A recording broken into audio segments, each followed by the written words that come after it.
Bismillahirrahmanirrahim. Assalamualaikum warahmatullahi wabarakatuh. Alhamdulillahi hamdan katsiran kama asyhadu an la ilaha illallah wahdahu la syarika lah irghaman liman jahada bihi wa kafara. Wa asyhadu anna Muhammadan abduhu wa rasuluhu sayyidul khalaiqi wal bashar. Allahumma salli wa sallim wa barik ala Muhammadin al-mukhtar wa ala alihi wa ashabihi al-ahyar, amma ba'du. Faqad qala Allah ta'ala a'udzu billahi minasy syaithanir rajim wa rabbuka yakhluqu ma yasha'u wa yakhtar ma kana lahumul khiyarah subhanallahi wa ta'ala amma yushrikun wa rabbuka ya'lamu ma tukinnu suduruhum wa ma yu'linun wa huwa Allahu la ilaha illa huwa lahul hamdu fil ula wal akhirah wa lahul hukmu wa ilayhi turja'un. Sadaqallahul azim. Hadratul mukarramun rahimakumullah, bil khusus jajaran pengurus Dewan Kemakmuran Masjid Al-Hikmah, semoga Allah senantiasa memberikan cucuran rahmat dan kasih sayang, disehatkan badannya, menyambut lebaran dalam keadaan yang senang gitu, karena semua sudah ada. Saya hormati Ustaz Hasbi selaku imam kita pada malam hari ini, para tokoh masyarakat, bapak para haji, para asatid, ibu-ibu ustazah, dan seluruh jamaah yang mulai ilmu Ramadan di malam yang ke-29. Semoga kita semua mendapatkan kemuliaan dari Allah di dunia ini sampai ke akhirat dunia. Amin ya rabbal alamin. Saya bingung patokan waktunya malam ini. Yang sudah kalau saya ceramah Ramadan, pokoknya kalau tromol di belakang udah tutup. Ini tromolnya udah jalan duluan, jadi nggak ada patokannya nih. Ini mohon maaf nanti kalau kepanjangan tolong dikasih kode. Hadirin jemaah rahimakumullah, saya juga tadinya udah seneng, berarti jadwal saya di sini hilang karena saya dijadwal di malam yang ke-30 dan malam ke-30-nya insya Allah takbiran besok. Jadi saya udah alhamdulillah nggak dapat di Al-Hikmah. Ya ternyata saya dibilangin sama Pak Amin dari kemarin, jadwal dimajuin di malam ke-29. Waduh, ya udah insya Allah saya bisa, saya bilang. Dan alhamdulillah pada malam hari ini saya bisa silaturahim ke Al-Hikmah ini. Mudah-mudahan silaturahim ini membawa keberkahan buat kita semua. Ramadan tahun ini sedikit agak euforia, ya. Jadi sedikit ada euforianya, senang kita. Kenapa? Karena 2 tahun belakangan 2020 dan 2021 kita nggak bisa seperti ini.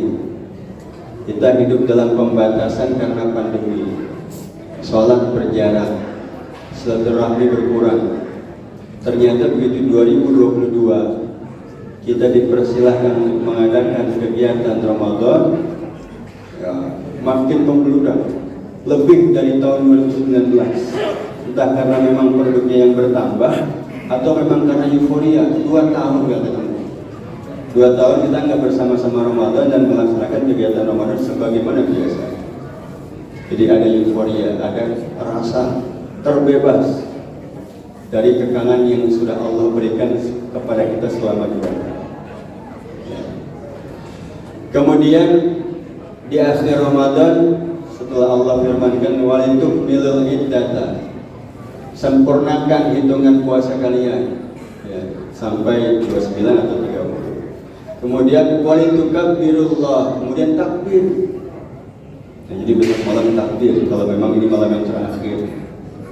Takbir juga kebanyakan kita adalah euforia. Kenapa? Bebas, tuntas sudah kekangan selama Ramadan. Jadi dengan takbir kita seolah-olah merasa bebas, besok udah bebas makan pagi lagi, kan begitu. Padahal takbir memang tanda berakhirnya Ramadan. Tapi takbir adalah tugas selanjutnya setelah kita menuntaskan Ramadan. Takbir bukan sekedar ucapan Allahu Akbar, bukan.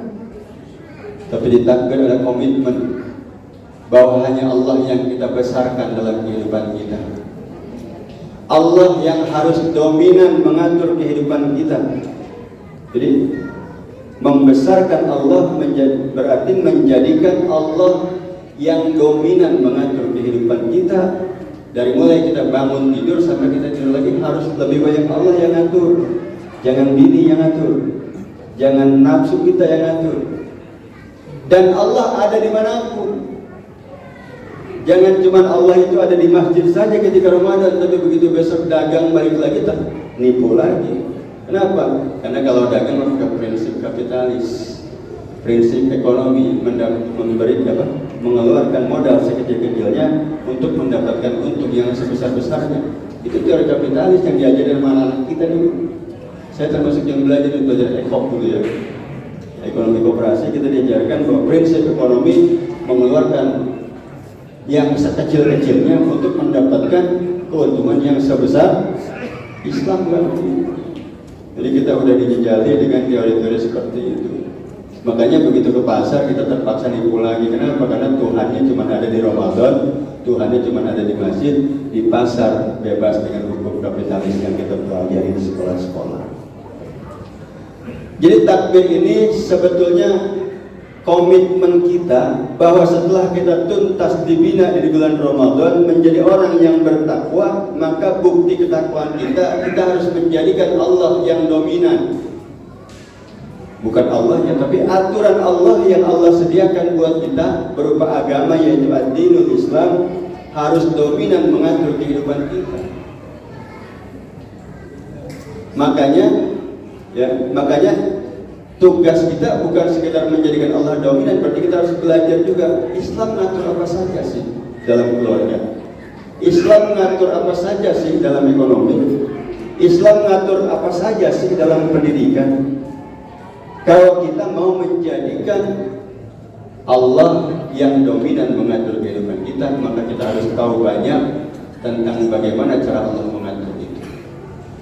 Jadi untuk kita mungkin yang udah tua-tua udah tinggal dikit lagi lah. Tapi anak-anak kita harus kita bekali betul, ya harus kita berikan kepada mereka pemahaman bahwa Islam bukan di masjid doang, tapi Islam juga ada di kantor, Islam juga ada di pasar, Islam juga ada di manapun. Dan ini tugas juga yang diberikan kepada Nabi Muhammad ketika awal-awal beliau diberikan wahyu oleh Allah Subhanahu wa taala. Yang sekarang tugas itu menjadi tugas kita juga. Karena kita sedikit atau banyak kapasitas kita juga punya tugas untuk memberikan pendidikan kepada anak kita. Kalau Ustaz sudah jelas, kalau Ustaz memang banyak binaannya ya. Tapi kalau setiap orang tua pasti punya anak. Ya. Nabi Muhammad dalam surat Al-Mudaththir, ini surat yang awal-awal datang kepada Nabi. Wahai orang yang berselimut, ya ayyuhal mudaththir, qum fa'andir. Bangkitlah dan berilah peringatan.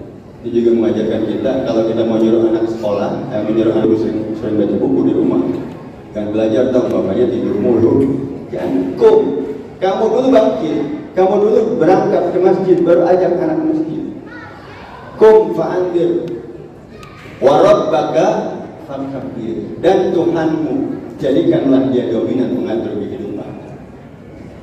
Dengan ucapannya memang Allahu Akbar, Allahu Akbar, Allahu Akbar. Bisa cara ucapan begitu, tapi jangan tanpa makna. Jangan sekedar euforia lepas dari Ramadan, tapi harus punya makna bahwa mulai sekarang setelah dibina dengan Ramadan, saya akan menjadikan Islam mengatur kehidupan saya secara total. Jadi bukan euforia, tapi saya lihat sih orang sini biasanya kalau takbiran pada nangis sih saya lihat. Entah karena memang menghayati maknanya atau karena memang lebaran udah punya baju baru, nggak tahu juga. Ya, atau mungkin nggak bisa pulang kampung. Ya. Tapi intinya takbir, wa rabbaka fakabir, wa thiyabaka fakabir. Untuk bisa menjadikan Allah dominan mengatur kehidupan kita, kita harus bersihkan bagian kita, embel-embel kita nih, yang menempel di kita nih. Ya, jabatan, tempelan. Kalau nggak didaulat sama teman-teman jadi ketua MUI, saya bukan siapa-siapa. Tapi jangan gara-gara saya ketua MUI kemudian saya lupa, gitu. Jadi tetap Allah yang harus ada di sini. Allah yang harus mengatur kehidupan kita. Jadi jabatan yang kita punya, siapakah? Pakaian yang menempel pada dirimu yang membuat kamu bangga, yang membuat kita berharga. Kan orang telanjang nggak ada harganya. Yang satu pakai kaos oblong, yang satu pakai jas. Tapi orang bilang yang pakai jas pasti orang hebat. Belum tentu. Sebetulnya yang pakai kaos oblong itu lebih banyak. Ya. Jadi jangan sampai jabatan kita, status sosial kita, kekayaan kita, pendidikan kita yang dominan mengatur kehidupan kita, yang membuat kita kadang-kadang sering merasa egois. Ya, pokoknya bagaimana gua, Allahnya lupa dia. Jadi jangan, untuk bisanya Allah menjadi dominan mengatur kehidupan kita, singkirkan itu semua. Singkirkan embel-embel. Cuma embel-embel yang kalau Allah tidak berikan, tentu kita tidak punya. Wasiyabaka fatahhir warujza fahjur. Dan dari perbuatan-perbuatan buruk, dari perbuatan-perbuatan maksiat yang kemarin kita sering lakukan, fahjur, hijrah. Sekarang hilangin itu, tinggalkan itu. Makanya Idul Fitri juga kita kembali bersih, kembali suci untuk memulai kehidupan baru yang lama kita kubur. Ya, makanya rangkaian Idul Fitri yang pertama kita maaf-maafan. Kenapa? Karena kata Allah, kullu banu Adam khata'un wa khairul khati'in at-tawwabun. Setiap anak Adam pasti berdosa, dan orang sebaik-baik orang berdosa adalah orang yang mau bertaubat kepada Allah Subhanahu wa taala. Rangkaian taubat kalau kepada Allah saja gampang. Tapi kalau menyangkut hak-hak umat, hak-hak manusia yang pernah kita zalimi, yang pernah kita ambil, yang pernah kita pukul, yang pernah kita sakiti hatinya, itu yang agak rumit. Ya, itu pun juga di rangkaian Idul Fitri ini kita sering jalan bersilaturahim, bermaaf-maafan. Mungkin bisa saja selama ini kita pernah menyakiti hati mereka.